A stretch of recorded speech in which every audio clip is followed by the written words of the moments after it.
Welcome, everybody, to the first episode of How Do We Get Here? I'm your host, Jalen Knox, and this is going to be kind of a nice little introduction episode for the podcast and what to expect going forward. So if you're like an anime fan like myself, think of it like an episode 0, where they introduce you to the characters. In this scenario, it'll be me. That's the only character you got here. And it'll just get you used to the structure and flow of how the episodes are going to go and just familiarize yourself with the words you're going to get into. So I'll dive in a little bit to an introduction about myself, sort of explain backstory, what led me to wanting to do the podcast, and just what some of my passions are and the stuff I'll be talking about going forward. So my name is Jalen Knox, born and raised Milwaukee, Wisconsin, and that's the 414, not the 262, just to get that very clear. And I'm a really big sports fan. Some people might even say I'm obsessed with sports. I personally just like to say I'm really passionate about them, but as long as I can remember, sports has always been a really big part of my life, whether that be me playing sports. I would say I played football from the time I was 6 up until I was 18, like a senior year of high school. So 12 years of my life, just under half of my life, I spent on a football field in some capacity. And honestly, like most kids growing up, I thought that's where I would spend the rest of my life. I thought I was going to be a pro athlete, NFL player, something like that. And it was just one of those things that I just knew I wanted to be a part of the world of sports no matter what was going on. And I wanted sports to be a part of the world of Jalen, so to speak. And, as you grow up as a kid, you all have that dream, like I mentioned before, of wanting to be the professional athlete. And, you tell people when you're a kid, like, oh, it's nice, it's a cute dream. And everyone sometimes will hit you with that real question of, well, if you're not going to be a professional athlete, what do you really want to do? And for me, as a kid, I would always tell people I wanted to be a lawyer. Only reason I even thought of that was because I like to talk and I like to argue. It's kind of one of my things, even since I was a little kid. I would say, if you know me now, my friends know it, everyone around me knows it, I'll argue anything just for the sake of arguing. Sometimes it's kind of like a sport to me, funny enough, but it's just one of those things that I enjoy doing. So I'd always tell people, okay, I think I'll be a lawyer since you don't believe in my dream. And, as I grow up and I get older, I see other people on the field, on the court, and I start to realize maybe this whole professional athlete dream isn't going to be a reality for me. And I start to try to pivot to other ideas or things I can think of that will still help sports be a part of my life, because I knew that passion, that desire to be involved with it, just the love for sports was never gonna go away. And I end up landing on sports journalism because growing up, I was always watching ESPN and Sports Center.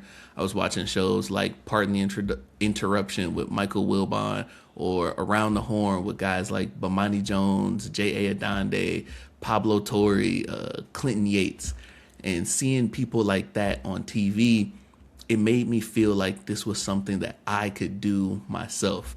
Seeing everybody talking about sports all day, doing these articles, and just overall having a good time was something that I wanted to do.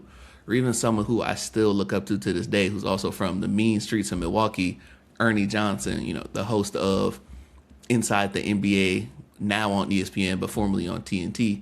And I always said that Ernie Johnson had the coolest job in the world, because all he has to do is hang out with NBA legends, watch a little bit of basketball, and talk a little bit of basketball. And it's not too high maintenance, but it just seemed like the coolest thing ever. And it was something that I could see myself doing. So after high school, I pursued a degree in journalism, sports journalism specifically. And I'll just say me and school didn't really get along too well at the time. So I never finished that degree.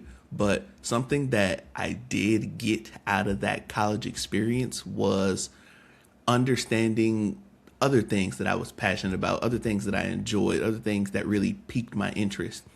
And one of those things was history. And it wasn't as if I was discovering a love or interest in history in high school. I would always say that history classes was my favorite class, but that was just because I didn't have to really do too much work in the classes. It was just memorization. I didn't have to put in some quadratic formula like this was chemistry or biology and memorize the different parts of the cell and things like that. The things that they were talking about in history class were always interesting to me. They're always fascinating to me. But it made me think back to my childhood as a kid when I remember one year, it was either for my birthday or Christmas or just sometime in the summer, my mom had got me this book. And it was a book, it was like 100 sports trivia facts or sports fun facts, something like that. And I remember getting that book and I was so excited and I'm reading it. I read like 10, 20 pages, come downstairs and I'm like, Mom, Dad, did you know blah, blah, blah, blah, blah, blah, blah, blah, blah, blah. And then I run back upstairs, read some more pages, come back downstairs and throw some more information at them. And the cycle just repeated itself until I finished the book. And then I go back and reread the book to make sure I knew everything in the book. And it was like I could almost remember everything out of the book just off reference without even needed to look at it anymore. But thinking back to that, it made me realize that the history of sports was always something that was very interesting to me. It was something that always piqued my interest, always made me want to dig a little deeper into those fun facts or those stories that I would hear. Because another thing is when you're watching sports on TV and you're watching the game, the commentators are usually former players or they're talking about these teams or these players from decades and decades ago. And for me, it made me want to look into it to see, well, was this team really that good? Was this player really that good? Or who is this guy calling the game? Like, it took me a while to realize that Chris Collinsworth, the guy who does NBC, or I think he still does NBC, but Chris Collinsworth, I didn't know he was a player for a while until I wanted to go look it up. And I realized like, okay. But just hearing those names and those stories on the broadcast, it got me interested in looking deeper into those things. And there are other little tidbits of like growing up where I would get some type of book or something. Like I remember before Super Bowl 45 with the Packers and Steelers. And I guess I'll get this out the way now. I am a big Packers, Bucks, Brewers, Badgers, Marquette Golden Eagles fan. I'm a local sports guy. I'm not one of those dudes that's from Milwaukee, but somehow I'm a Knicks fan and a Cowboys fan, or I like the Miami Dolphins or something. I like my local teams. It's real simple with me. You don't got to play any guessing games, just to clear that up if anyone was wondering. But getting that book before Super Bowl 45, it was this big promo book that they used to do for a Super Bowl every year. And I don't know if they still do it. I hope they do because I think it's pretty cool. But one section in that book that was really cool and really stood out to me was there was a section that had all the different Super Bowl rings of all the previous winners up until that point. And it was really cool because, one, you get to see the history of the jewelry and the evolution of the rings from back in like the 50s or 60s, whenever the first Super Bowl was, to at the time 2010, and they had gotten so crazy, and they've even gotten crazier now in the most recent 15 years since then. But looking at the history of the rings and the design and everything was really cool. But it also showed me who won those Super Bowls.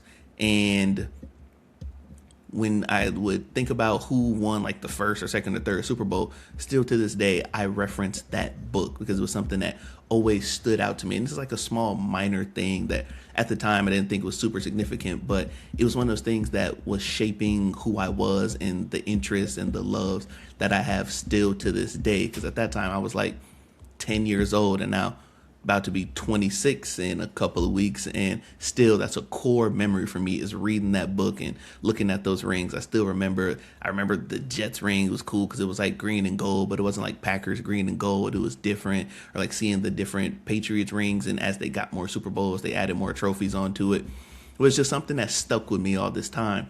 And as I just think about things like that, or getting that fun fact book, or where I always had to Google some quick fun fact trivia thing about sports, and I wanted to go tell my friends or tell my parents or just tell anybody that would listen to it, it also made me understand myself on a better level when it comes to why I wanted to tell people these things.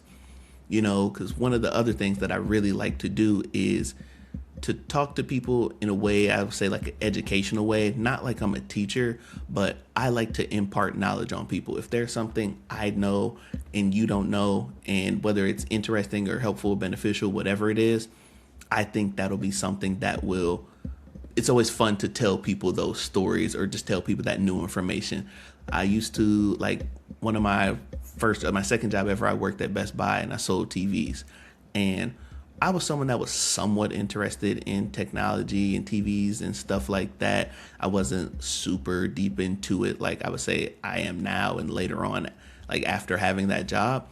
But as I got there and I learned more and more about the TVs, my favorite part of that job, I still talk about it all the time. Like it was one of my favorite jobs, just for the simple fact of all I got to do was talk TVs to people and just educate people on the different technologies in the TVs. And most people coming in there, they didn't really care too much, but it was always nice when there was that person that wanted to hear that information from me and was genuinely intrigued by it. Even still to this day, my dad will call me and ask me if he's buying the TV. I'm the guy he asked to talk about it. And I don't think I haven't worked at Best Buy in almost like 4 or 5 years at this point, but I will still sit there and talk TVs with that man for hours and hours and answer any question he asks. I get excited about it. So it's just one of those things for me that I get excited when someone wants information from me and I have it to give to them. It's something I'm really knowledgeable about and I can talk about it for a really long time. And that's kind of what this podcast is going to be about. I'm going to take a look at things that were going on currently in the landscape of sports right now and sort of look back in the past and see what happened before this that led to us getting this scenario now, whether it be a current conversation happening on TV or on social media, or an event that just happened, or a series of things, or a new rule change, or, expansion happening in the league or something like that. Just trying to figure out, was this something that was, brewing up in the past, maybe for the last 10, 15, 20, 30 years, who knows? Was this a series of domino effects and you kind of see the chain link of what happened in the past that then got us to this point here? And we just all kind of realized that the last final big boom of the domino coming down, or what was it? Or maybe this is a brand new thing to some extent, but it's not really, I would say it's not really at its final point yet. And we're kind of seeing the beginning of what it is. Because for me, I'm a big, when it comes to like TV and like media and movies and stuff, I love a good prequel. My favorite Star Wars movies are the first 3 episodes. The prequel series is great.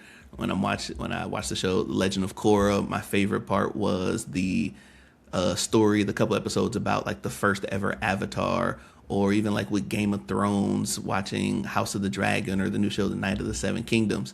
I love for someone to tell me the things that happened before we got to the story that you told me originally. Because no matter what it is, no matter what world you're telling me about, the story you're driving, something happened before that led up to these things. Whether it's the most big, significant thing ever, or it's a small, minute detail, but everything plays a factor into what we are experiencing today. And I want to do that with sports. It's looking back at the prequels of what's going on in the NBA or the NFL right now and seeing how did those characters, essentially those people, the players and the teams and the coaches and the GMs and everything, how did that lead to the league we have today, the conversations we're having today about the stars in the leagues right now, and just finding something to connect the history of the sport to what's going on today.